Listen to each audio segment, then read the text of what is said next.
매일 묵상 25년 10월 24일 금요일. 항상 기도하고 낙심하지 말라. 누가복음 18장 1절에서 8절 말씀.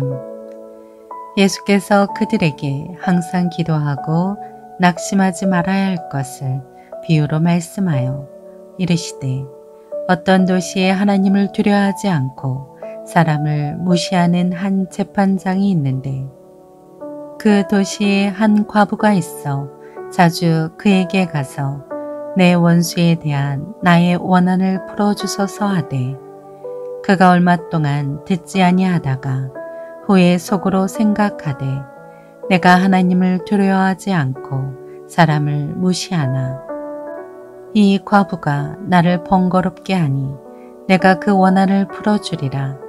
그렇지 않으면 늘 와서 나를 괴롭게 하리라 하였느니라. 주께서 또 이르시되, 불의한 재판장이 말한 것을 들으라. 하물며 하나님께서 그 밤낮 부르짖는 택하신 자들의 원한을 풀어주지 아니하시겠느냐? 그들에게 오래 참으시겠느냐? 내가 너에게 이르노니 속히 그 원한을 풀어주시리라.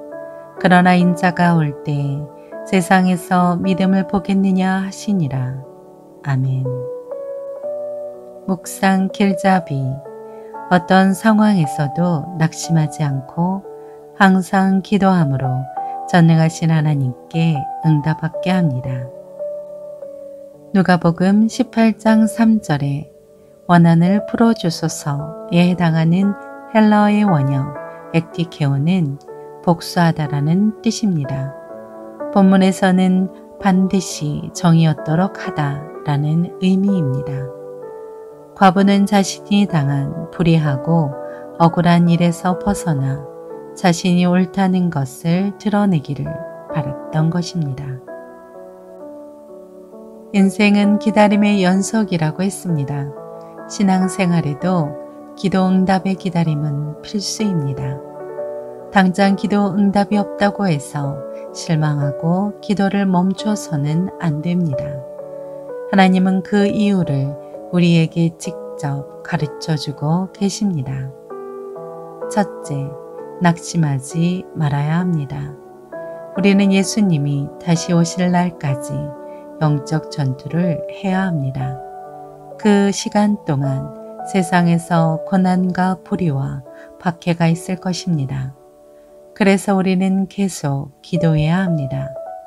눈앞의 현실로 인해 낙심하지 말고 하나님 나라의 완성을 바라보며 기도해야 합니다. 그리스도인의 삶이란 곧 기도의 삶입니다. 둘째, 절대 외면하지 않으십니다. 예수님은 끈질긴 기도의 중요성을 강조하셨습니다.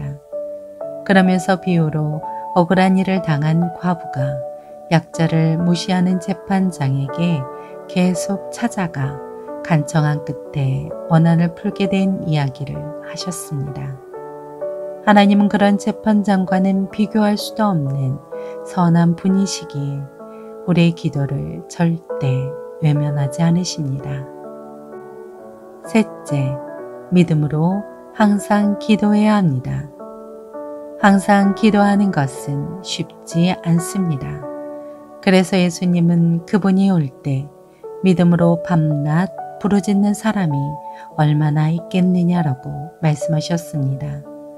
이는 그날을 기다리는 시간이 길어진다고 해도 포기하지 말고 믿음으로 기도하라는 뜻입니다.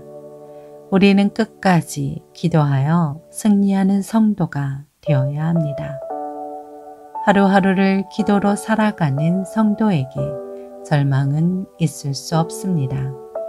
기도하면 할수록 하나님의 뜻을 더욱 알아갈 수 있고 하나님의 인도하심을 구체적으로 경험할 수 있습니다. 그러니 무슨 일이 있어도 기도하기를 쉬지 않도록 하십시오. 삶의 적용, 끝까지 기도해야 합니다. 재판장이 속으로 귀찮아서 원한을 풀어주어야겠다고 마음먹었는데 과부가 그 사실을 모르는 채 이제 안 될 것 같아 하고는 다음날 재판장을 찾아가지 않았다면 결국 응답은 이루어지지 않았을 것입니다. 석공이 큰 돌을 쪼개기 위해서 망치로 돌을 100번 내리쳤습니다. 하지만 돌에는 아무런 변화가 없었습니다. 그런데 101번째 망치를 내려치자 돌로 쩍 갈라졌습니다. 마지막 타격만으로 돌이 갈라진 것이 아닙니다. 하지만 101번째 망치질이 없었다면 돌은 갈라지지 않았을 것입니다.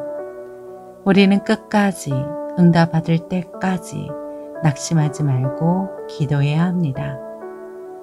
매일 개인적으로 기도하는 것과 교회 안에서 합심하여 기도하는 훈련을 합시다. 기도합니다. 주님, 가장 선한 것으로 응답해 주심을 믿고 매일 감사로 기도하게 하옵소서. 예수님의 이름으로 기도합니다. 아멘.